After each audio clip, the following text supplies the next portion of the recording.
You know what's driving me nuts? That I'm the better looking one? No. Waiting to check out at the grocery store. When I'm hungry, my instincts kick in and I just want to smash through the line. Well, you should make things safer for all of us and try almonds. They have 4 grams of hunger-slaying fiber, which can be game-changing, even for a man of your stature. Not a bad idea. But what if I'm in line waiting to buy almonds? Stick to the self-checkout and remember to breathe. California almonds. Own your everyday. Every day. Are you hiring? With Indeed, you can post a job in minutes, set up screener questions, then zero in on your short list of qualified candidates using an online dashboard. Get started today at Indeed.com/podcast. That's Indeed.com/podcast. All right, people, listen up. We have a big favor to ask, and we promise it won't take up too much of your time. You know our show is supported by some fantastic sponsors, right? Well, we'd love to hear your feedback. Head to podcast.study and fill out a short, anonymous survey. That's it. We swear. Again, that's podcast.study. Well, good Tuesday morning, everybody. Welcome into another edition of Golic and Wingo on ESPN Radio and ESPN2 for the first 2 hours of this program. Keep reminding you of that because we're excited about that. Glad you're with us. We are presented by Progressive Insurance. All phone guests join us on the Shell Pennzoil Performance Line. Mike Golic Jr., Trey Wingo here with you. Always nice to come in on a Tuesday after a Monday night game, especially after a double-dip Monday night game. The best thing about that is Game 1 starts at 7:10. Yes, it does. I mean, so that we is can catch it. I just wish that was every time. I understand why it can't be. Believe me, I get it before we start hearing it from the West Coast. I understand. But that one time a year, it is very, very nice to do. It's a beautiful thing, and you want to be a part of both of them. But obviously with our morning schedule, I know usually those ones hit you guys a little bit harder just because, listen, I'm south of 30. I understand I have these advantages. But, man, I feel great. I don't know what you're talking about. Trying to stay away for that second half of that Monday night doubleheader last night, that was a battle. That's what caffeine was invented for. Yes. Let's be clear. That's its sole purpose on the planet. I wonder if Khalil Mack stayed awake and watched that game. I'm going to say he did. And I'm going to say he enjoyed it. So we have a lot to get into, including the finals of the Ryder Cup being put together, and we have the finals of who's going to be in the Tour Championship. And we would be remiss if we did not say we understand the significance of this day. It is 9/11, and 17 years ago, a lot of people's lives changed forever. And we'll get into our recollections. It really did. We were both obviously here Yep. and on the air when I know I was on the air and on you during the day. So we'll certainly talk about that some as well. But it's obviously a day we'll never forget. No chance. Ever. No way, no how. We also have a lot to get to in baseball. We have some great guests coming up for you today, and we have a lot to get into. So let's start, as we always do, with what's trending. And the Lions-Jets game wasn't the only thing in Detroit last night. Justin Verlander made his return for the first time since being traded to the Houston Astros last season, and he led them to a 3-2 victory over the Tigers. Verlander, 15-9, made his major league debut with the Tigers in 2005. Gosh, that seems like a long time ago. And ranks among the top 10 on several of the team's career lists. Struck out 10 over 7 innings. Yeah, so Astros team has a 3-game lead on the A's. A's right now 3 games behind the Yankees for that top spot in the wild card. I wonder, that game was in Detroit. Anybody double dip? Oh, man. Get to both of those? I can't imagine, no, because the Detroit game, obviously, the football game started at 7, so. Yeah, and even if you did, would you want to cop to being at that Lions game after last night? Well, for the first play. Yeah, I was gonna say, for all of about 30 seconds, as fleeting as my national championship hopes were, so too were the hopes of Lions fans in attendance for that game. That was, I immediately, we'll get into that when I tweeted out right after that happened. But for the Tigers, they actually had 19,000 people in the stadium for that game. I think all 19,000 were there to see Justin Verlander. Yeah, I would say so. With the way things have gone. Yeah, I got 3 standing ovations. That's very, very cool. It was very, very cool. First time at Comerica since being traded away, as we said, to Houston in August of 2017, and Verlander wound up doing very, very much Verlander things, as once again the Astros took the lead. They're now 3 games up on Oakland in the West, and the Yankees are now 3 games up for the wild card, as they look like they're going to have home field advantage for that game, which is critical for them. Well, now things are very interesting in the NL Central. Forget about the wild card standing. The Brewers are now in this to win it. Lorenzo Cain had 4 hits. And the Brewers beat the Chicago Cubs 3-2 to move within 1 game of the division-leading Cubs, guys. Yeah, it's pretty impressive. They have 2 more games that they still got to play, and then that's it. They don't meet again for the rest of the season. So, as we always talk about, is when do you meet it? Like the Yankees and the Red Sox are going to meet, but that's really going to be meaningless. They got 3 games at the end of the season. You'd like it to have some meaning on it, but unfortunately we're not getting that in some of these races here because I think some people are surprised at who's involved in these races. But yeah, there's 2 more games today and tomorrow, and that's it. No more Milwaukee and no more Milwaukee against the Cubs. We just wait and see how it all has to play out. Yeah, and certainly the Cubs benefiting, getting that nice bump since Daniel Murphy got there, 12-6 since acquiring him around the All-Star break, 3rd best record in the NL behind the Brewers and the Dodgers. So this is that push we've been looking for a Cubs team that, and this race in particular, I know we've talked about a lot of them, but this one seems to have lagged behind what we've seen out on the West Coast, certainly there, and what has gone on with the Red Sox and the Yankees for the majority of the season. Some of our East Coast bias surely playing into that, but the Cubs, darling team once upon a time, now locked in this great battle.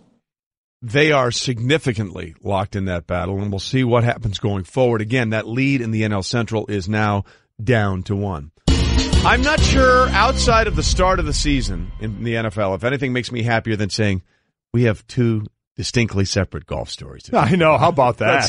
You got to be happy. Oh, I'm more than a little tickled, Mike. I'm not going to lie to you. And let's start with someone else who's probably more than a little tickled. That is Keegan Bradley. Against all odds, literally against all odds, they managed to finish the BMW Championships at Aronimink outside of Philadelphia because the weather was less than cooperative Sunday, and it was supposed to be even less cooperative on Monday, but they managed to get it in, and that was a very, very good thing for Keegan Bradley, who beat Justin Rose with a par on the first playoff hole to win the rain-plagued BMW Championships.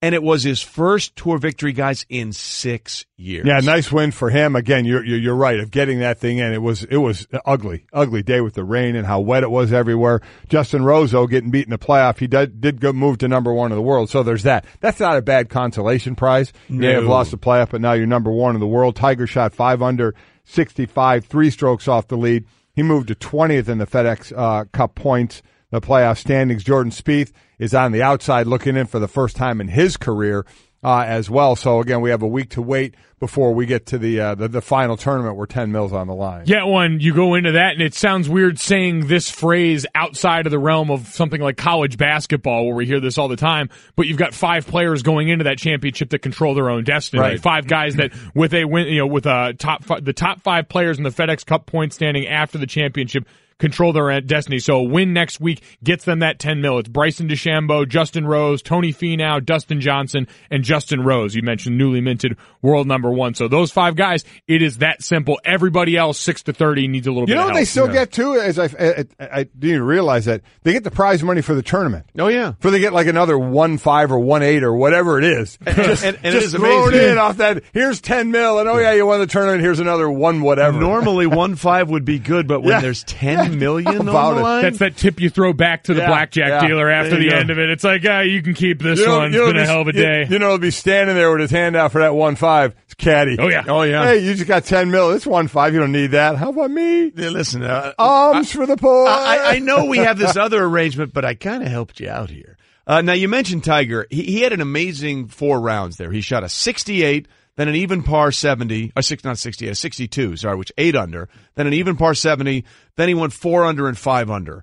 So he actually, outside of 1 round, if he had just made a couple of birdies on that Friday round, he might have been right in there when it's all said and done. And again, philosophical Tiger is something, guys, we're going to have to get used to now going forward. The last, I've played a few tournaments where I've come close at the end and just didn't quite, obviously get the W, but, at the end of the season here, to say that I made it back to the Tour Championship after what I've been through is a pretty good accomplishment. Lots of hard work and lots of patience and just constant feel and understanding of and fluidity, because the game has changed, because the body's changed. So trying to get used to equipment, and it's been quite a year. It really is remarkable. Yeah. It is. But you love his thought process. We always talk about athletes when they get older. They're just not what they were in their younger days, be it by age, by injury, whatever it is, by surgeries, and they have to find a way to still make it work. And he's finding a way, and he's being a lot more, you use the word, philosophical about it. There's no more, to win, I got the blinders on, I'm just going to win. It's win and nothing. It's win or nothing else. I mean, he understands where he is. It's pretty cool to see kind of how he's managing himself as he gets older. Yeah, you can't just be the hammer anymore. You've got to be a little more of a chisel. You got to have the bigger picture in mind, and that's been, I think, the most. Yeah, no, that was good, right? Wow, yeah, you can act good. like you're impressed. That was really good. I was very good. You can't up. be the hammer. You need to be the chisel. There's nuance. There's subtlety going forward. I came up with that about 30 seconds ago, and I'm not going to lie. We did a little chef's kiss in my feel head. good about that, huh? Yeah. Very good. I got to give myself some credit on that one. Special guy. Yeah. We'll just leave it at that. Anything else I say is going to fall well short of that bar I've set for myselth. Go ahead and hit the clock, too. Let's get far away from that now, because that was great. One other thing to notice here, Jordan Spieth did not make it. Yep. So he's going to get a fine. Yes, now, he is, because you have to play a certain number of events on the PGA Tour, and he was counting both making it to the Tour Championship, which he's made every other year in his career, and also the Ryder Cup as those events. He's going to fall short. Yes, he is. So now he's going to have to literally pay the price. Pay a fine. Yeah. He's got to give money back. It's amazing. It's a bad hammer. Yeah. Well, you know what though? He's got it to spare. I can tell you. Yeah. That kid's He'll be doing okay. all right for his early to mid 20s.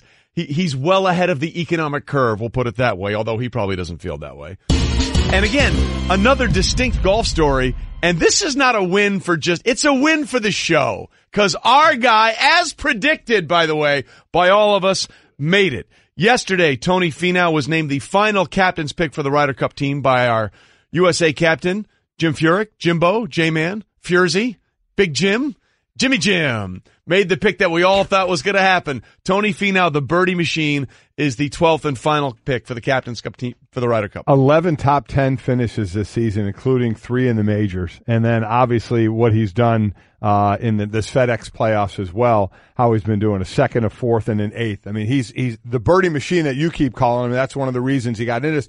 Remember, he golfed with Furyk a few tournaments ago, and it was kind of a wacky round. But PGA he had Championship. 10 birdies in that round. When you're a birdie machine, that's going to help you, obviously, in match play. And as Furyk said, he checked a lot of the boxes that made it impossible not to pick him.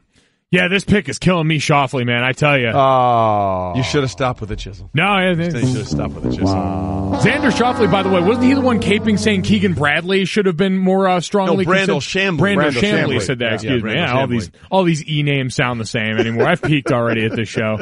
Every other contribution would I have get. been You should interesting. Costanza just walk off. It would have been interesting had Schauffele won this tournament. I think that's the only way him. he would have sort of been really considered. Yeah, so now we've got the full team set, though, so we can go roster by roster breakdown and start talking flack to this Euro squad, right?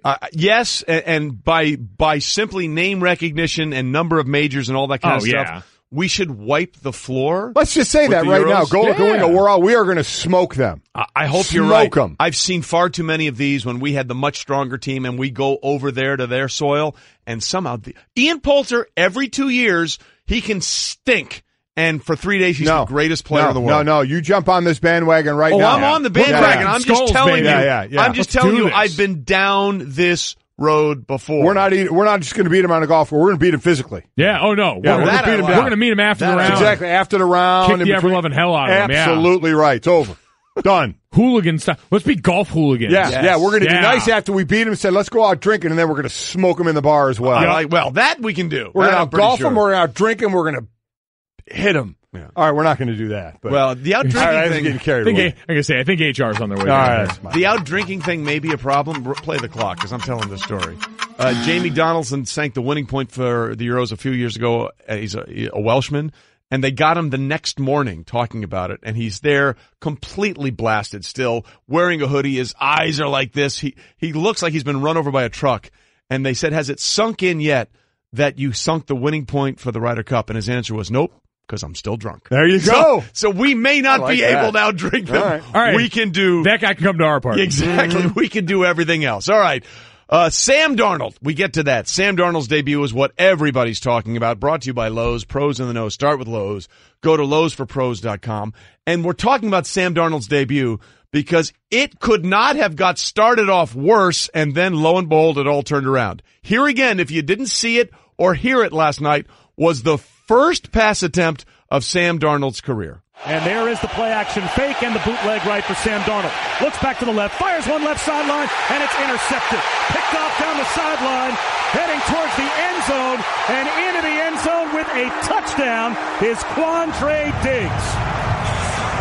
The first pass attempt of the career of Sam Darnold is a long, across-the-field lob that you can't make in the National Football League. You may be able to do that in the Pac-12, but that's the learning experience for Sam Darnold as Quandre Diggs with a pick six, and the Lions have the early lead.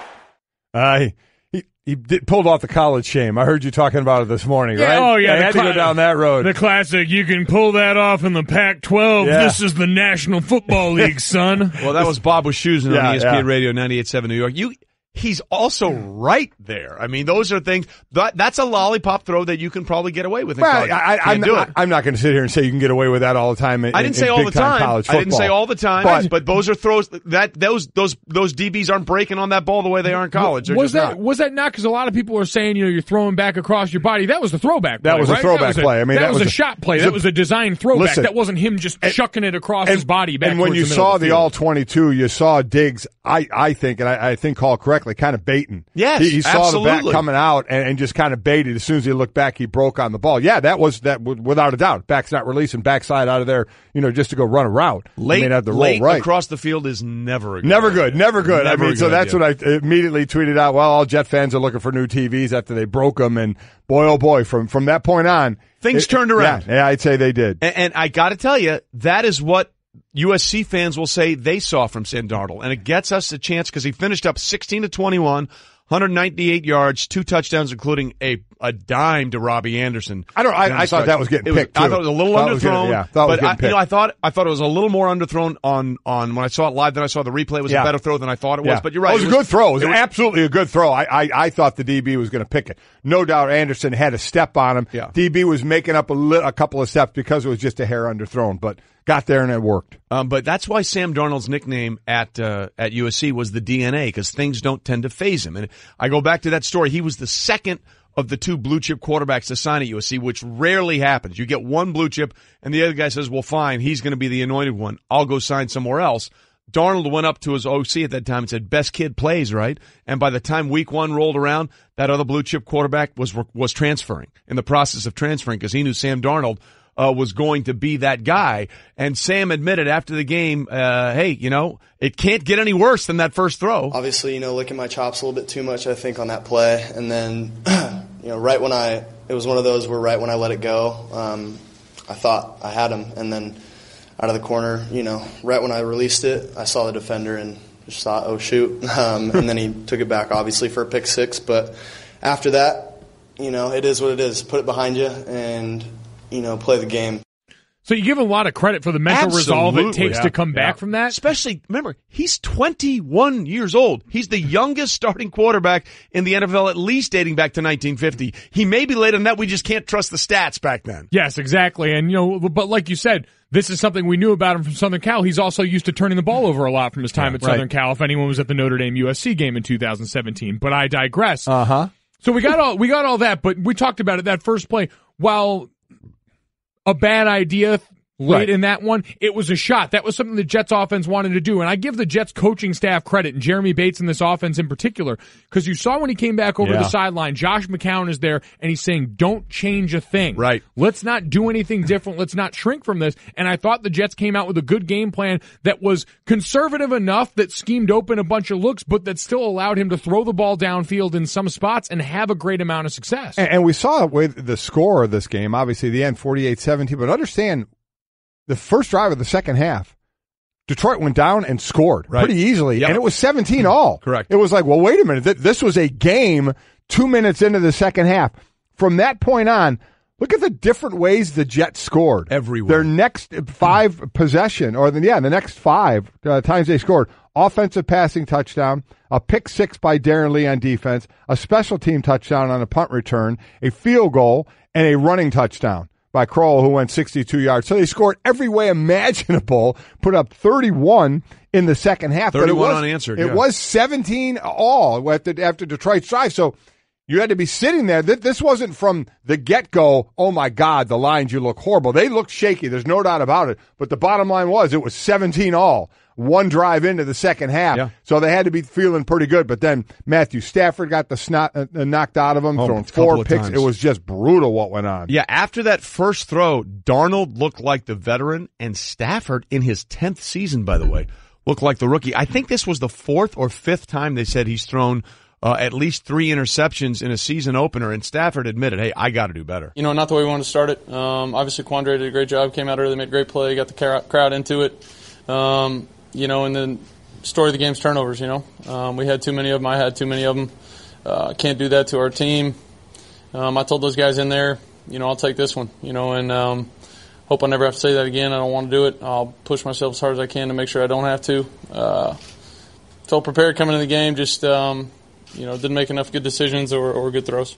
You got to go back a few years. He's the first Lions quarterback to throw 4 interceptions in a home season opener since Frankie Sinkwich. Who? September 19th, 1943, also threw 4. I feel like I know a lot about football. I did not know Frankie Sinkwich. Didn't know that one. A lot of credit to the and we'll get into it, the Jets and what they talked about with their defense and how well they played in the study and preparation and how it turns out goes into practical application on the field. It's a really good breakdown. By the way, the one thing that is sort of ran the table perfectly with what happened to Detroit last night, Matt Patricia, new head coach, took the L.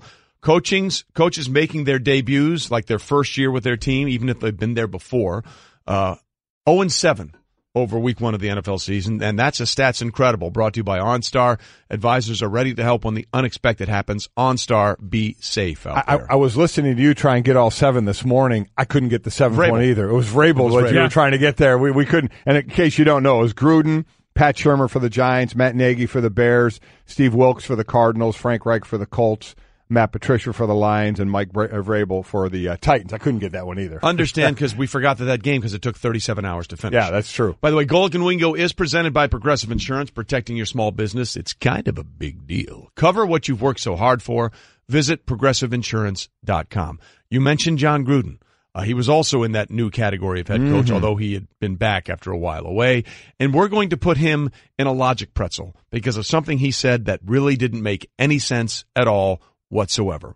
When it comes to hiring, you don't have time to waste. You need help getting to your short list of qualified candidates fast. That's why you need Indeed.com. Post a job in minutes, set up screener questions, then zero in on qualified candidates using an intuitive online dashboard. And when you need to hire fast, accelerate your results with sponsored jobs. New users can try for free at Indeed.com/podcast. That's Indeed.com/podcast. Terms, conditions, and quality standards apply. Support for the Golic and Wingo Show podcast comes from our friends at Rocket Mortgage by Quicken Loans. Let's talk about buying homes for a minute. Because of rising interest rates, there's a lot of unpredictability when it comes to buying a home these days. It's causing a whole lot of anxiety with folks. Well, our friends at Quicken Loans are doing something about it. They're calling it the power buying process, and here's how it works. Quicken Loans will verify your income, assets, and credit in less than 24 hours to give you a verified approval. This gives you the strength of a cash buyer. Then once you're verified, you qualify for their all-new exclusive Rate Shield approval. First, they lock your rate for up to 90 days while you shop. Now here's the best part. If rates go up, your rate stays the same. But if rates go down, your rate also drops. You win either way. It's the kind of thinking you'd expect from America's largest mortgage lender. To get started, go to rocketmortgage.com/Golic. Rate Shield approval only valid on certain 30-year purchase transactions. Additional conditions or exclusions may apply. Based on Quicken Loans data in comparison to public data record. Equal housing lender. Licensed in all 50 states. NMLSconsumeraccess.org number 3030. As I said, Matthew Stafford, 4 interceptions. The last Lions quarterback to throw 4 interceptions in a home season opener. Frankie Sinkwich, September 19th, 1943. Sinky. What do both quarterbacks have in common? Oh, yeah. They're both from Georgia. Thank you, Chad. They both went to Georgia. There you go. What's that? Bingo, bango, bongo. You don't get to say thank you, Chad, very often. Way to go, Chad. Thank you, Chad. We appreciate that, Chad. Yes, we do. Nicely done. By the way, Golic and Wingo, ESPN Radio, and ESPN 2, don't forget, for 2 hours every day now. Presented by Progressive Insurance. All phone guests join us on the Shell Pennzoil Performance Line. You can get in touch with us, 1-800-Flowers.com Twitter feed, or call in 860-506-5505. Now, look, we'll put Raiders head coach John Gruden into his own logic pretzel. Yes, we will. In a little bit, and there's a lot to get into there. Mm-hmm. But it is time for Straight Talk, brought to you by Straight Talk Wireless. Best phones, best networks, no contracts. And we can all sit here and marvel in what the grandson of Dick Hammer did on Monday night, which, of course, is Sam Darnold. However, I think if we're being honest with ourselves, the Jets' defense looked absolutely phenomenal last night. If you're telling me, and I'm watching that game, whoa, you're telling me that I had to say what was the brightest star in that game Monday night in Detroit, it would be that Jets defense. They were out there balling, flying to the football. They had 4 interceptions, including that pick 6 by Darren Lee, who, by the way, might have been the best player on the field last night. Darren Lee was everywhere. Picks, and after the game, Jet safety Jamal Adams said they knew what was coming. That play that he picked off, it's funny that we were working it throughout practice, and he was getting a jump on the ball, but he wasn't picking it. And I told him, here it comes. Here comes a snag. It was a snag 7 with an angle route. He sat right inside, and he played it perfect. And he took off and went for 6, so I'm very proud of him for that, man. He had a hell of a ball game. So I ask you that question, Mike, because you've been through these things. When the defense knows the signals from the offense, that's really on the coaching staff of the Lions, isn't it? Oh, yeah. Listen, and they're not saying they stole signals, though. During a game, everything's open. I mean, if you can get away with taking their signals during the game, then more power to you. Separate issue entirely. Basically, they were saying that their film study, Morris Claiborne, their cornerback, said it was the best week of film study they had. Darren Lee said we knew the signals, we knew everything. The preparation for this game was fantastic. This is what you do. This is your job. You get a game plan. We talk about game plan goes in Wednesday.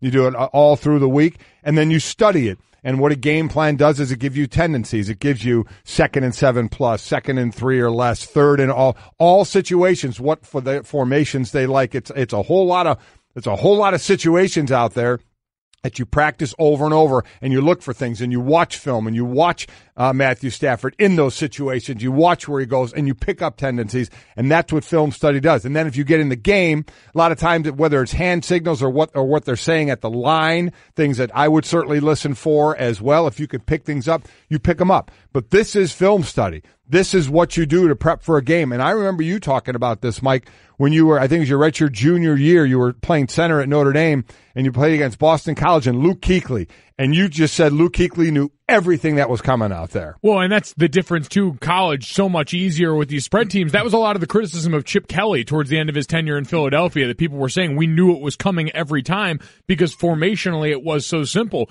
And you sit there when you get high-level players like Kuechly, who looked across the line on every play and would call out where the ball was going. And his frustration was that the rest of his defense wasn't good enough to take that advice and do anything with it. Did you say he was yelling at him? I'm telling you where the play's going? He got up after one play and said, I'm literally telling you guys on every play where the ball's going, and we're looking at each other back over the line like, he's right. He's right. He had the single most impressive play I'd ever seen, so we put in a wrinkle because part of this, too, is always understanding what your own tendencies are and trying to break them. Self-scout. And so we had a tunnel screen that we had been running all season long, and so off that, we had built a tunnel screen in where we flared the running back out, and the wide receiver that was coming in to catch the screen would then pitch it to the running back. Luke Kuechly ran straight at the wide receiver who was going to catch that tunnel screen, did not break stride, ran straight past him as the pitch was going, and hit the running back right as he got the ball. It was as if he had scouted that play the entire week, but really, we had not run it once. We had not put it on tape the entire year. It was one of the most impressive things I'd ever seen, but that was one of the most prepared football players I had ever seen. So for the Jets to be able to say that week one, now the challenge is, all right, well, how do you match that each and every week? Or is this something about the Lions and what they've been doing and what Jim Bob Cooter and that offense have put on tape as too predictable? That's exactly. It's definitely going to be both sides of it. You can pick stuff up like they did, but I'm happy to see this because it just goes, this is why you go in and watch film. Right. This is why you game plan. This is why. It's why you lift all them weights, as Bill Parcells exactly. said. It's why you do all of this stuff to be able, and then when it works out, man, you get the fruits of your labor from that like they did in the second half. Pretty cool. And let's be clear about this Jets defense. This is not the Sons of Anarchy anymore. No, it's not. Most of that defensive line is gone. Leonard Williams is the last one there. Listen, the right defensive end, Nathan Shepard from Fort Hays State, the great story, he was a college, Simon Fraser College in Canada, and then couldn't afford to stay in school, so he had to find a way to get around. That might be one of the steals of the draft. And that vaunted secondary, they were missing players last night. Tremaine Johnson left early in that game, did not return. He did return later. He came back. Marcus May did not play in that game. This defense, this Jets defense, I'm telling you, they were the stars of that game last night. You talk about Tremaine Johnson. He got rocked. Yes. That's when he... Buster Screen got hit a little bit. That's when he scooped up the fumble, was it right. not? He scooped up the fumble, and then he got hit and fumbled it. Kenny Galladay? Kenny Galladay. I mean, absolutely. Just peanut punch. The ball out he gave the full peanut punch. But smoked him as well, and he did come back in that one. Yeah, the Sons of Anarchy is gone, but New Jack City is out now. The secondary, they had 5 interceptions, now 2 by the linebacker, Darren Lee, but they call themselves New Jack City, which seemed to catch one of our guests coming up, Brian Griese, who did the game by surprise a little bit. We're going to have to give him a little grief for that one. We will have to get into that. That's that New Jack City. I was stunned. 1991 movie, Wesley Snipes. Yeah. Bomani Jones with the stat of the night on Twitter said New Jack City was Brett Favre's favorite movie, and Brett Favre's middle name is Lorenzo. That's amazing. Exactly right for the lead character. Yes. So, I mean, in New Jack City. They pay him the big bucks. So listen, I put this out there yesterday, and I just, for all the Jet fans out there, if you're feeling weird and confused and you don't know what to do and this is a sensation that you're not familiar with, it's called optimism, guys. It's called optimism. If it lasts for more than 4 hours, call your doctor. Exactly. I mean, the Jets fans since 2010 really have not had a lot to cheer about. So they may be feeling an unusual emotion that they're not comfortable with. It's okay to feel that way. Yeah. It means things are going well. Now, we'll see if it plays out. They host Miami this week, so Exactly. We'll see. Miami coming off a win in a game that took 2 days. Exactly. In fact, the Jets playing on Monday night may be less tired than the Dolphins, exactly who played right. on Sunday, and it took them 46 hours to finish that game. So again, it's a great start, but we've all seen this happen before with the Jets, but just appreciate it, enjoy it. Jets fans, you haven't had a lot of this over the last couple of years. Just take the W. And that is Straight Talk, brought to you by Straight Talk. Wireless nationwide coverage on America's largest and most dependable 4G LTE networks. Coming up, John Gruden's own words, twisted into a pretzel of logic. Not the Steely Dan album, something else. Remember when you couldn't order a ride at the press of a button? Or get online without hearing this? Or get Domino's delivered to over 150,000 unexpected outdoor locations? Wait, what? Introducing Domino's Hotspots. You can finally get pizza delivered right to the beach, the quad, or the dog park. Not at home? Not a problem. Find a Domino's hotspot near you and get 2 medium 2-topping pizzas delivered for $5.99 each. 2-item minimum. Handmade pan pizzas will be extra asked for this limited time offer. Prices, participation, delivery area, and charges may vary. Restrictions apply. Visit Domino's.com for details on Domino's Hotspots. All right, Golic and Wingo here with you on ESPN Radio and ESPN2. We've talked a lot about the Jets and Sam Darnold and their win over the Lions this morning, and we will get into a lot of that throughout the day because there's a lot of layers to get into that.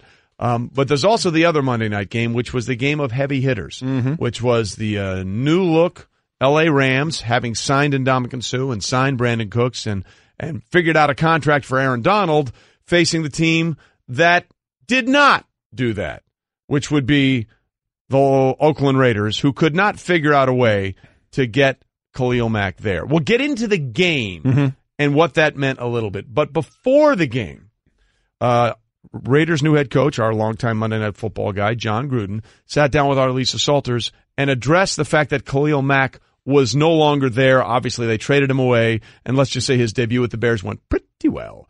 Here's what John Gruden had to say about the fact that Khalil Mack is not a member of the Raiders. Obviously, Khalil Mack didn't want to play here.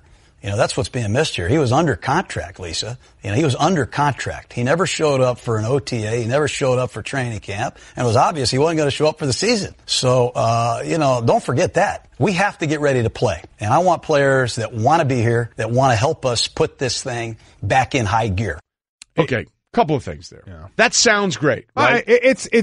And by the letter of the law, he's right, but every other way, that just makes no sense. Well, I mean, it should have just stayed with the, you know, we want players that are here, I'm coaching and players that are here. That old line we hear from coaches is the one that's the safest and keeps them out of trouble. Because to sit there and say he had a contract, he didn't want to be here, under that logic, had John Gruden been the coach of the Los Angeles Rams, Aaron Donald would have been traded. Correct. Had he been the coach of New York Giants last year, Odell Beckham would have been traded. Correct. Because they were under contract and they held out. And he would have traded Le'Veon Bell. I just wonder in all of John Gruden's head coaching career if they ever had a holdout when he was coaching that ended up getting paid. Because it makes it sound like if you go under contract and you hold out, you're not part of this team. You don't want to be part of this team. So I didn't understand that at all. I think it was a major mistake that they traded him away. And I think John Gruden's logic there was a little twisted.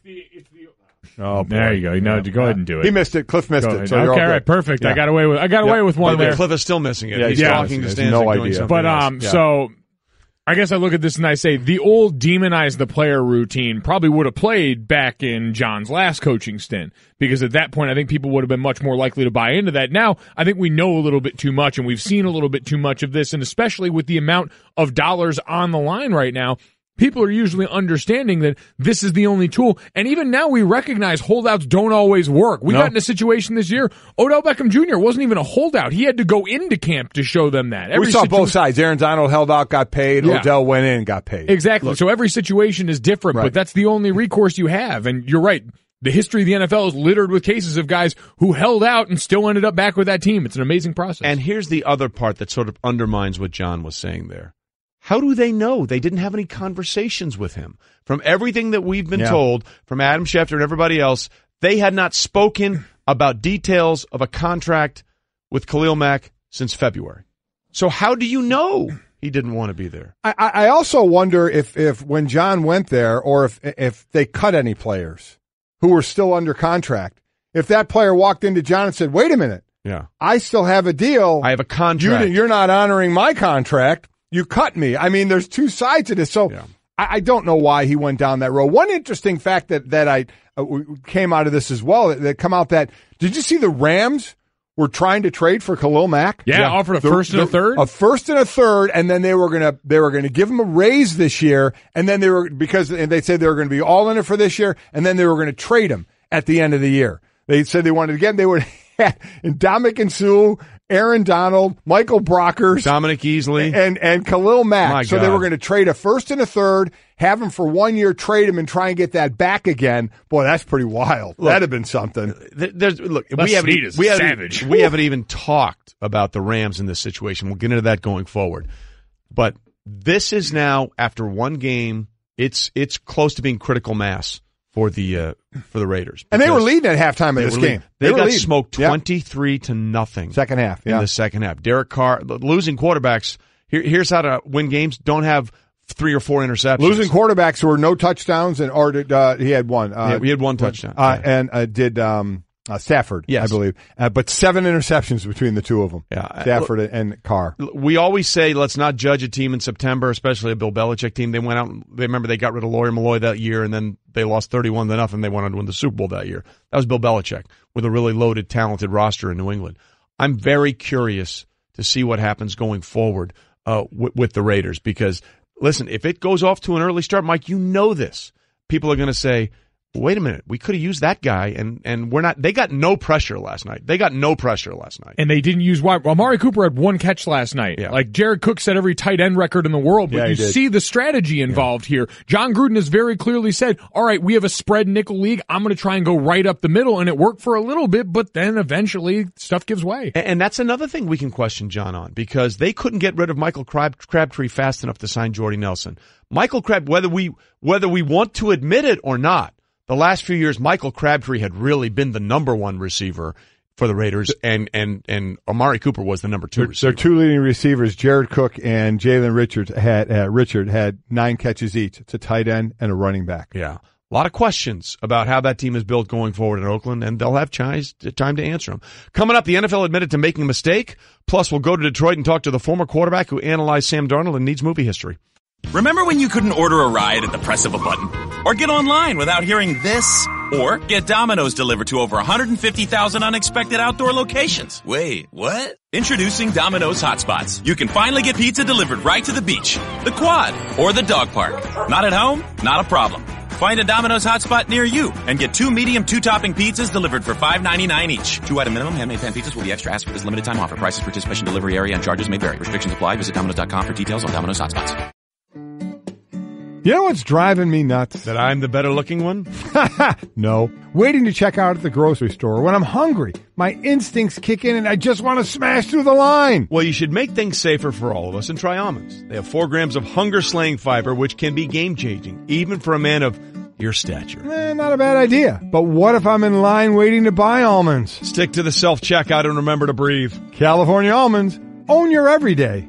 Every day. Are you hiring? With Indeed, you can post a job in minutes, set up screener questions, then zero in on your short list of qualified candidates using an online dashboard. Get started today at Indeed.com/podcast. That's Indeed.com/podcast.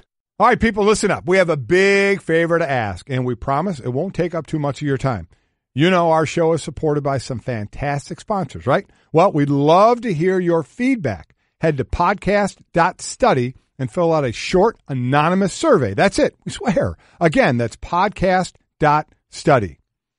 Well, I hope your Tuesday's off to a good start. Glad you're with us. Golic and Wingo, ESPN Radio and ESPN2. We are presented by Progressive Insurance. All phone guests join us on the Shell Pennzoil Performance Line. Mike Golic Jr., Trey Wingo here. Again, reminding you, first 2 hours of the show, not only on ESPN Radio, which we are happy to be, also on ESPN2 for the first 2 hours before we switch over to ESPN News. So make sure you set your viewership accordingly. Week 1 in the books in the NFL. I did think it was a good week of good football. Even the 2 games last night at halftime were, by score, good games. The Raiders were up 13-10 in that game, and 2 minutes into the third quarter in the Detroit Jets game, Detroit went down their first drive of the third quarter and tied it up 17-all, and then the Rams and the Jets just took over from that point on and just made them 2 blowout games. Yeah, you looked and you at least saw quality football from those teams. It wasn't like it was sloppy play that led to a lot of that. It was teams making great plays. It was the Jets that had clearly touted their film study as a big reason why their defense was so successful. You could say the same thing. I mean, think about this.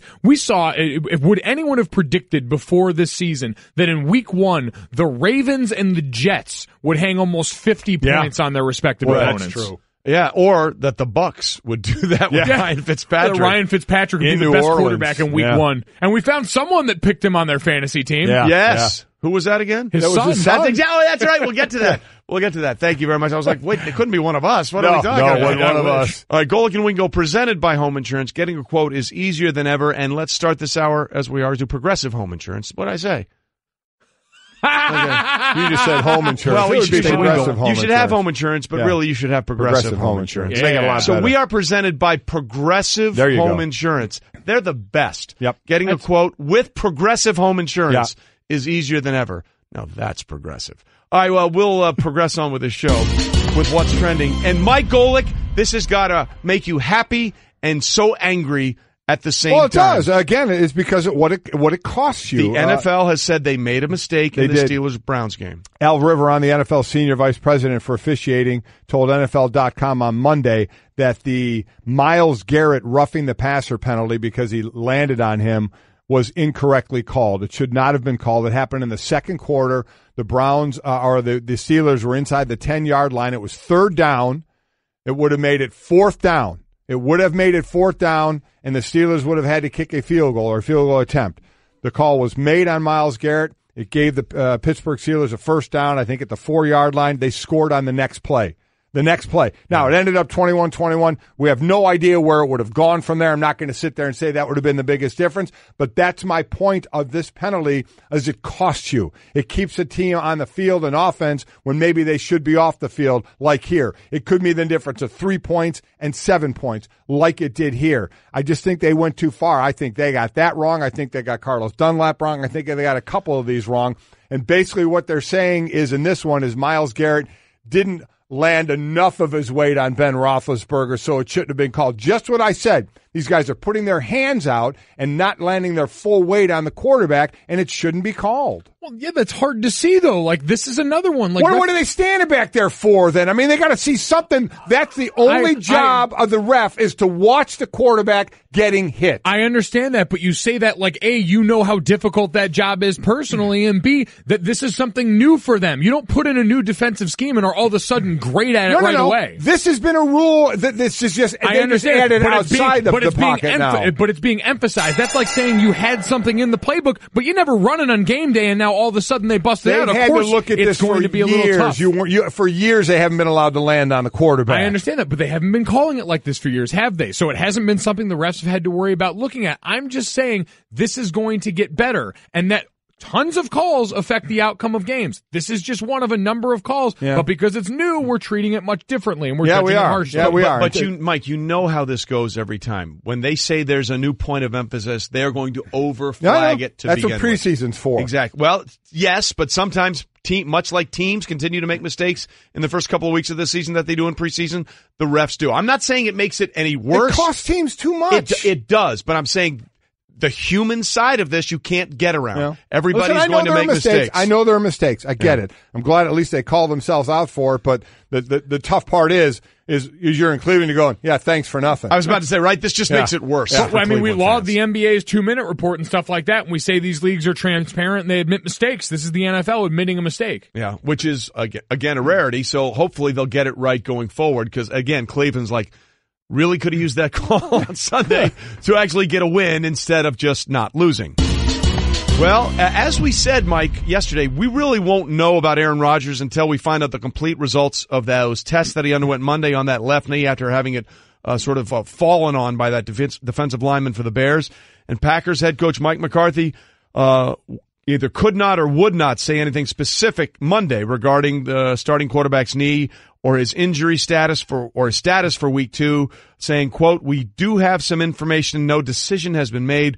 We're still collecting the information." I know he was in the locker room, was Aaron Rodgers, with a sleeve on his knee. What we don't know, and for those of you that may not know, it depends on the swelling. If it's still swollen, you can't get the MRI. Correct. So if it was still swollen, maybe I don't know if they got the MRI yet, but they have to wait till the swelling goes down till you can do it. So I don't know if they're caught between in that situation right now or not. Yeah, I mean, something is wrong, right? Like we've all kind of established that from the middle of the game, that no one ever came out and said, "No, Aaron's fine, he can play through this." It's, "No, I'm just going to play." Like, that's been Aaron's stock line. Not like I'm good. I'm fine. It was never that. It was never I feel good enough. It's I'm just going to play, and that's the ins and outs of it. So later today, of all the things, the Packers have been mum on all this. Aaron Rodgers didn't talk to the media yesterday.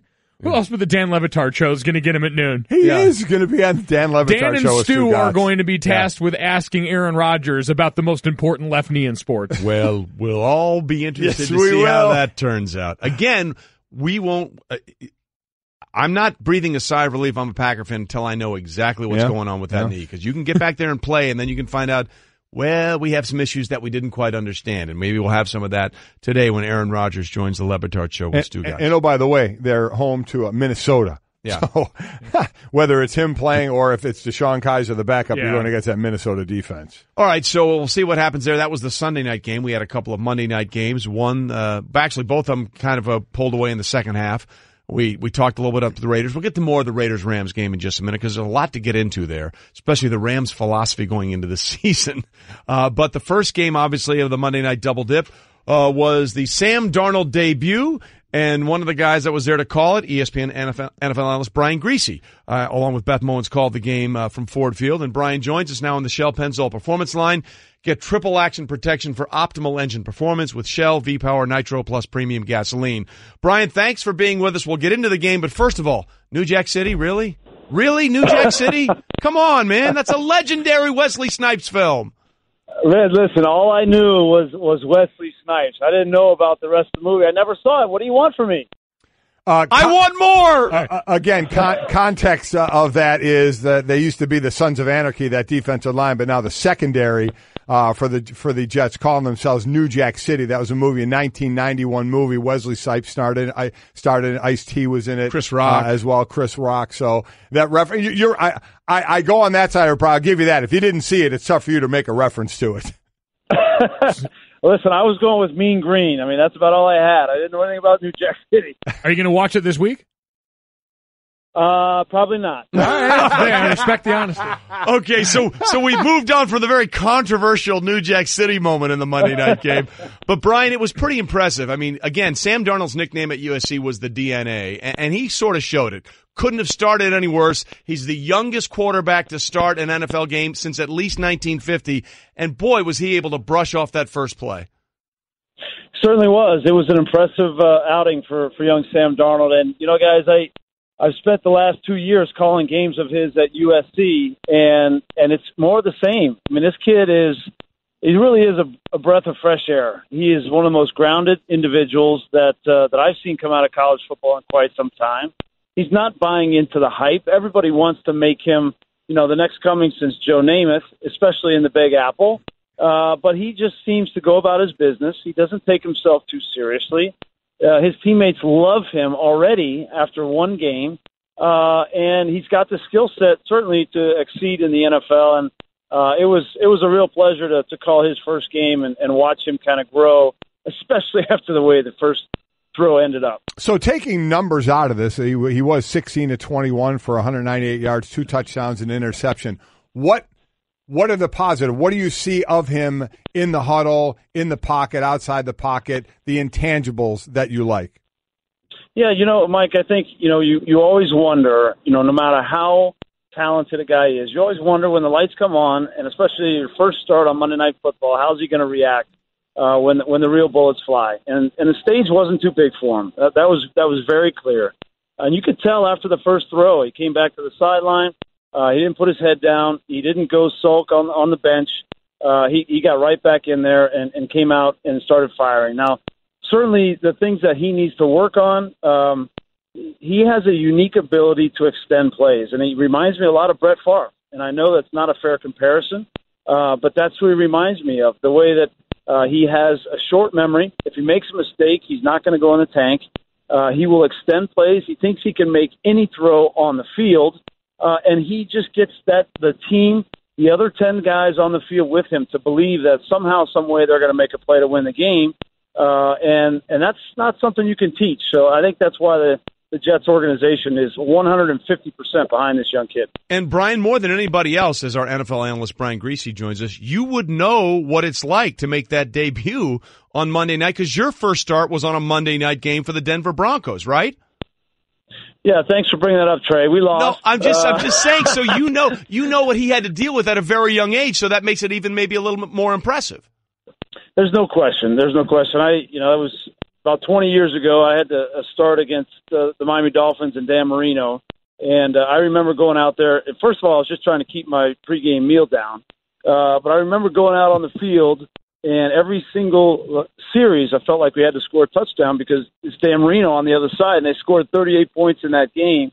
So it was an experience I'll never forget. Sam will never forget last night. Certainly, everybody says, what's your welcome to the NFL moment? And now Sam Darnold will have an opportunity to tell his story about throwing an interception return for a touchdown, just like Brett Favre did on his first throw in the NFL. But he can follow it up and say, we won the game, and that'll be a great story for him. Talking to ESPN NFL analyst Brian Griese, was on the call for Monday Night Football last night, and certainly Sam Darnold is going to be the headline, but I think the bulk of the story is this Jets team around him. How does play at that position where the Jets have really struggled for a while benefit the rest of this team that clearly played loose, intense, however you want to put it, all throughout the night? You had a chance to see how a quarterback can influence the rest of a team. I mean, everybody, asks, so how does a quarterback affect, the defense, the special teams? But you saw a team that was completely different than a year ago, a team that won 5 games last year, but really didn't believe that they could win every single game. And Josh McCown played well. I mean, he's a good football player and deserved, the accolades that he got last year, but you could just see a different mindset, a different belief from the Jets. Now, granted, it was one game. We're not going to overreact. We know which division they play in and who's at the top of that division. But you look at the way the Buffalo Bills played on Sunday, the Miami Dolphins, and I don't think you could say that the Jets are certainly worse than those teams. So they're going to have an opportunity to certainly compete in a much different way than they did a year ago. Brian Griese with us, our NFL analyst, called the Monday night game between the Lions and the Jets, the debut of Sam Darnold. And speaking of that defense, Brian, Jamal Adams and others sort of made it pretty clear that they knew what was coming from the Detroit Lions, from either scouting or the Lions not changing up their calls. What did you make of them saying, hey, we knew a lot of the plays that they were trying to run? Yeah, I never really buy much into that, to be honest with you, Trey. I mean, I think Jamal Adams is a great player. I'm really excited to see him come back in his second year and what he can do. He reminds me a lot of Brian Dawkins, the way he plays the run, supports at the line of scrimmage. And then in the secondary, they've got some talent now. They added Tremaine Johnson, who I think was a big piece for them. So with Mo Claiborne on the other side, that's something that they can build around.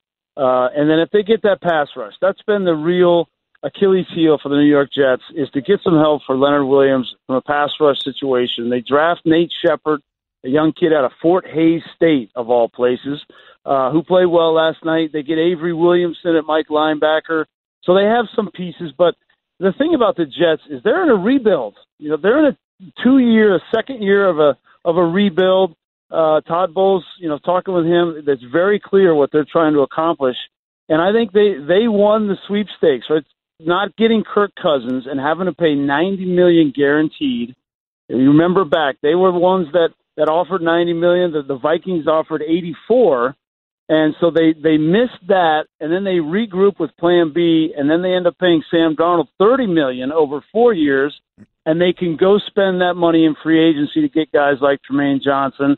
And after this year, guys, they'll have $98 million in cap space to go out and get more pieces on offense. So the Jets are building something that I think is going to be even more impressive as the next years come.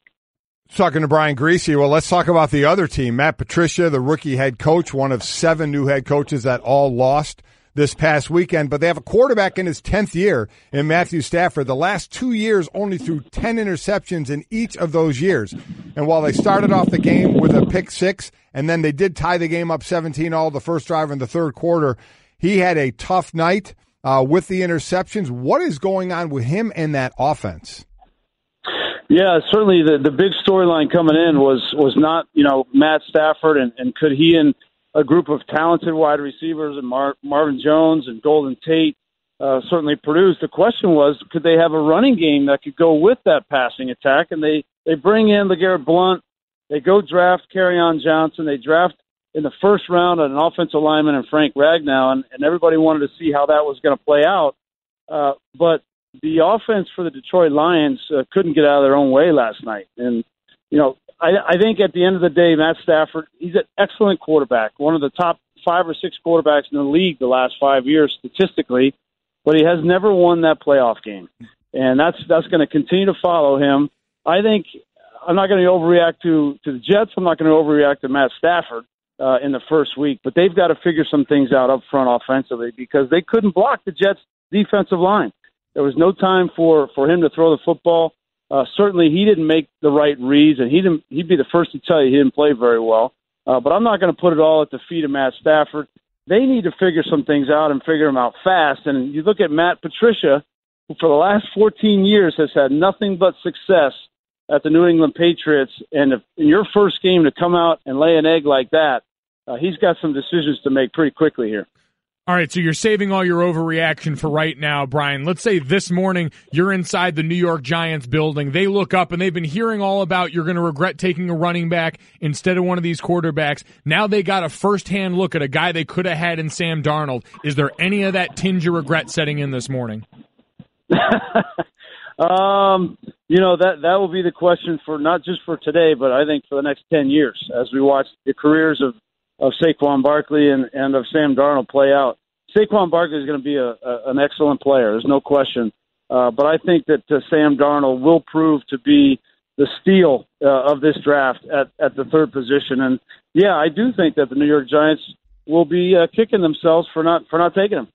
Listen, if that's the case, I'm not sure there's anything Saquon can do to justify. I mean, he could have a great career, but if, as you said, Brian, Sam is going to be that good. I'm not sure there's anything that Saquon can do except for rush for maybe 2,000 yards 3 times in a row to justify passing on a franchise quarterback like Sam Darnold. All right, Brian Griese with us, our NFL analyst who called the Monday night game between the Jets and the Lions. A big win for the Jets and Sam Darnold. And real quickly, we'll just finish up here because it sounds like you're at the airport. I know you got to go and get through security and all this whatnot.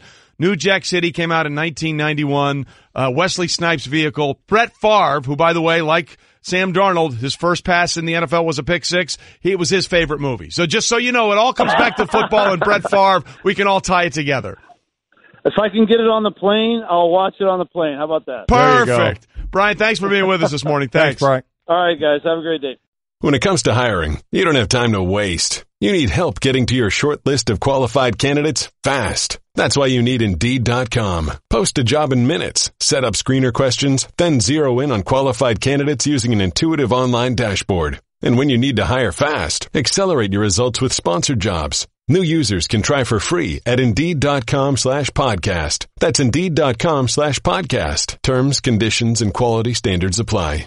Support for the Golic and Wingo Show podcast comes from our friends at Rocket Mortgage by Quicken Loans. Let's talk about buying homes for a minute. Because of rising interest rates, there's a lot of unpredictability when it comes to buying a home these days. It's causing a whole lot of anxiety with folks. Well, our friends at Quicken Loans are doing something about it. They're calling it the power buying process, and here's how it works. Quicken Loans will verify your income, assets, and credit in less than 24 hours to give you a verified approval. This gives you the strength of a cash buyer. Then once you're verified, you qualify for their all-new exclusive Rate Shield approval. First, they lock your rate for up to 90 days while you shop. Now here's the best part. If rates go up, your rate stays the same. But if rates go down, your rate also drops. You win either way. It's the kind of thinking you'd expect from America's largest mortgage lender. To get started, go to rocketmortgage.com/Golic. Rate Shield approval only valid on certain 30-year purchase transactions. Additional conditions or exclusions may apply. Based on Quicken Loans data in comparison to public data record. Equal housing lender. Licensed in all 50 states. NMLSconsumeraccess.org number 3030.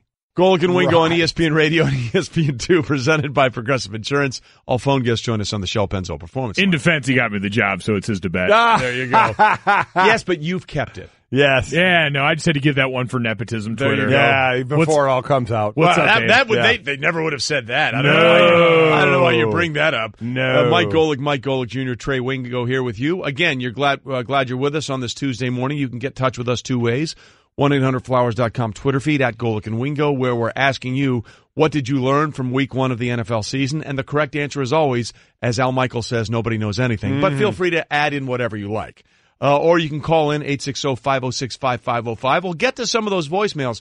We want to know what you thought of Sam Darnold's debut, how bad the Lions looked in Matt Patricia's debut, how good you think the Rams might be, and how concerned or not you might be about John Gruden's Raiders after week one. We'll get into all of that, but there's a lot to get into as we begin to sort of disseminate everything that happened week one of the NFL's regular season in 2018.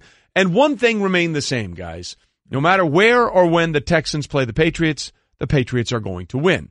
They won 27-20 on Sunday in Foxborough. Houston now falls to 0-7 all time, including playoff games when facing New England. But there was a critical series of events that happened at the end of the first half. There was a pass completed to Rob Gronkowski, and it was inside of 2 minutes.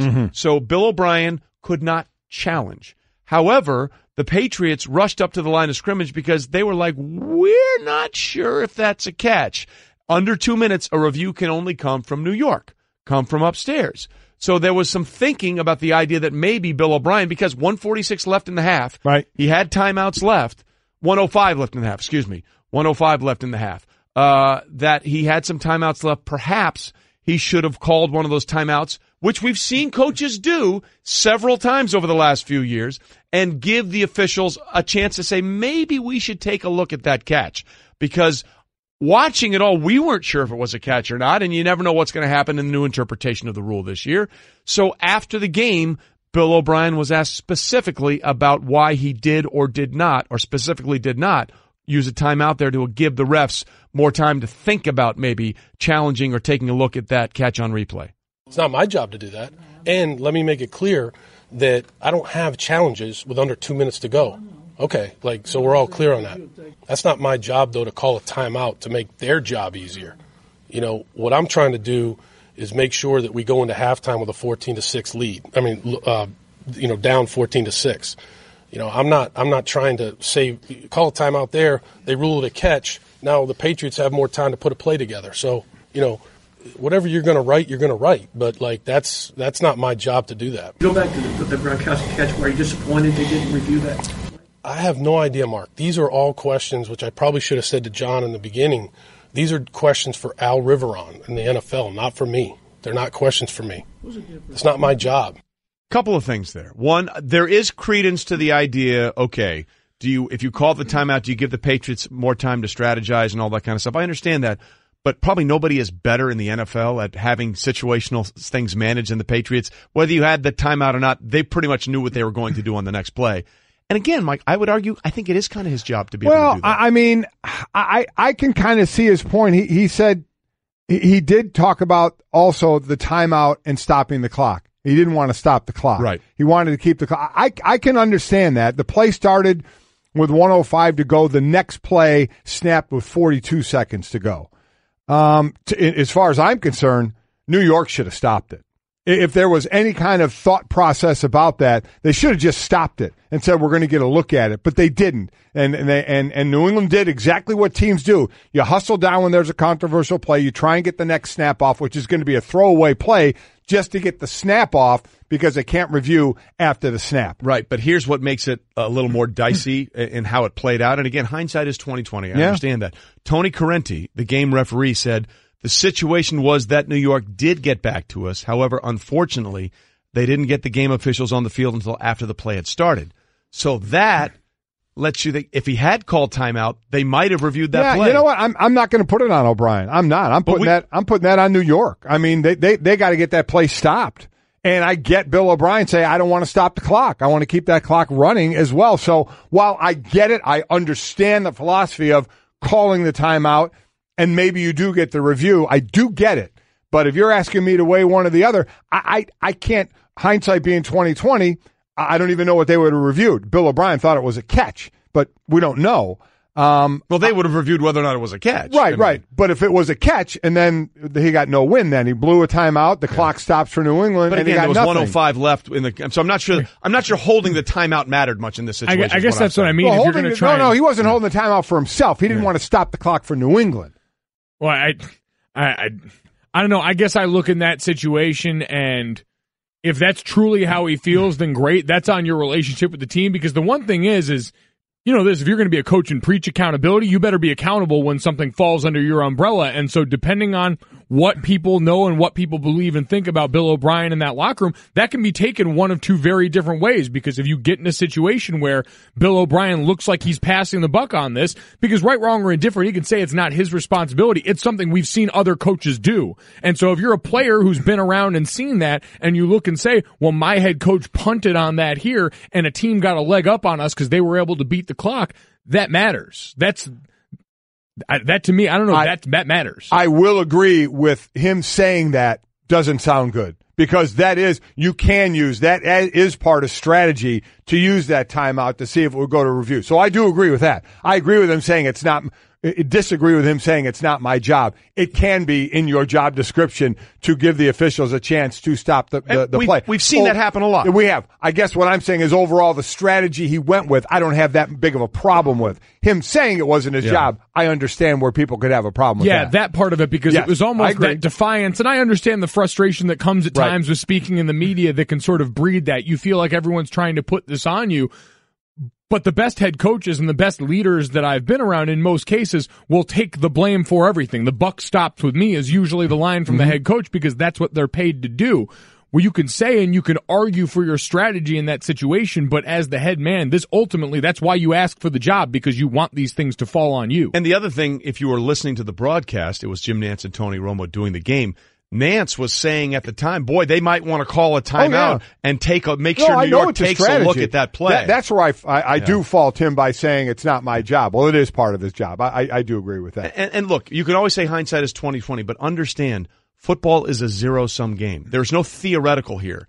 If it worked and then it was a part of the result. The only thing that matters is the results. That's the only thing that matters here. You can't say, well, 9 times out of, did this thing work or did it not work in helping your team win a game? That's all that matters. Right. There's no theoretical science here. It's a zero-sum game. Either things worked well or they didn't, or things didn't work well and they didn't work well. There's no middle ground here. That's why you can't say, well, you can't judge it by the result. Yeah, that's the only thing you can judge it by is how it matters, wins and losses. And perhaps upon second opinion, which is brought to you by Cleveland Clinic, men, to avoid health issues getting worse, mention it to a doctor. Perhaps he would have liked a second opinion there. Visit clevelandclinic.org/mention it, and perhaps maybe looking at it again, Bill O'Brien would have called a timeout. Maybe that might have been a mistake. Coming up, the NFL admitted to making a mistake, and it may have cost a team a game. We'll get into that and some other things about Week 1 in the NFL after this, Mike. Remember when you couldn't order a ride at the press of a button? Or get online without hearing this? Or get Domino's delivered to over 150,000 unexpected outdoor locations? Wait, what? Introducing Domino's Hotspots. You can finally get pizza delivered right to the beach, the quad, or the dog park. Not at home? Not a problem. Find a Domino's hotspot near you and get 2 medium 2-topping pizzas delivered for $5.99 each. 2-item minimum. Handmade pan pizzas will be extra asked for this limited time offer. Prices, participation, delivery area, and charges may vary. Restrictions apply. Visit Domino's.com for details on Domino's Hotspots. All right, Golic and Wingo with you, ESPN Radio and ESPN2. Boy, I'm looking at the schedule for Week 2, and there's some teams that are going to be in some must-win situations pretty quickly. The Raiders are going to Denver. Yeah. Take on the Browns. The Broncos. That'll be interesting. And the Browns are going to New Orleans. New Orleans is going to be a little salty. Salty after what happened to them. And the Browns have to feel a little salty, Mike, after what happened to them Week 1. Let us be clear. Everybody on this show has said really from the start of training camp, and maybe even before that, we believe the Browns are going to win multiple games this season. I say take the over on the win total. Yeah. You did. It was 6.5, right? We think, I'm not willing to go there yet. I'm not going there. But I think 4, 5, or 6, very likely, very reasonable. So we believe they're a real football team, unlike the last 2 years when they won one game. But of course, they didn't win. They didn't lose, but they didn't win Week 1. And then this comes out. It's like, really? Could you do this to us? It had to be us that you did this to, NFL? Explain. You always hated on Mondays when you would get a letter from the league saying they got this wrong or they got that wrong. Well, it gives you some peace of mind. No, it doesn't. It absolutely doesn't. Let me just say, sitting in meetings and having Buddy Ryan read those letters and then basically light them on fire. Plus bucket. It just confirms that you were right all along and sometimes makes you even more mad. While the NFL is saying in the second quarter when the Pittsburgh Steelers had a 3rd and goal at the 8-yard line and Myles Garrett sacked Ben Roethlisberger, who was rolling out. Same type of play that Aaron Rodgers got hurt on when Anthony Barr sacked him last year. So they were making a point of emphasis on saying you can't land on the quarterback. Myles Garrett got flagged for landing on the quarterback. I know I immediately tweeted on that one and others saying no way, because he's put his hands out that he's not putting all his weight on the quarterback. And I get it to bang play for the official, but I know the one guy is back there watching the quarterback on every single play when he's getting hit. That is his total focus. And he missed it. And the league admitted he missed it. It said Myles Garrett should not have been a penalty at all. He did not land with his full weight as he was putting his arm out to not land with his full weight. They called the penalty. Pittsburgh got 1st and goal at the 4, scored on the next play. So what should have been a field goal attempt for them and 3 points turned out to be 7 points and a touchdown. I'm not going to sit here and say that's the difference in the outcome in a 21-21 game because you never know how a game is going to unfold at that point.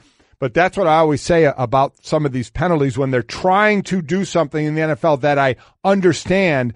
And you always say you got to break a few eggs to make an omelet. Man, to me, they're cracking a lot of them, and it can cost teams. And here's the situation where it not only cost you getting off the field, but it cost you points as well. And that, I guess my frustration does come out as a former defensive player because just about 99% of these calls are on the defensive side of the ball. And you're trying so hard to make the play and get off the field, and then you get hit with a penalty like that admittedly was wrong. It's just very frustrating. It's going to normalize quickly, though, because this is what happens. Think about how many flags we see thrown in the secondary, how many of recent years' rule changes have involved illegal contact and things downfield that directly affect defensive backs, and we don't bat an eye at it now. we don't think twice about seeing those flags. We might disagree with some of them, but it's never going to lead the headlines the next day when we come in here. And so you give this some time, you give it towards the end of the season, you give it to next year, and eventually it's going to normalize, and this isn't going to be an issue. I'm going to tell you what aggravates me too a little bit, though, is they make a big deal with the helmet, and there was only one helmet call. Sean Williams. No, that wasn't even a helmet call. That wasn't even a helmet. They've done, Kansas City guy. They've done nothing, from basically on the offensive side. There are a few calls. They have basically, Crowell, how he runs for the Jets. Listen, he's a hard runner, but every time he's in the open field, he drops his head down and leads with his head.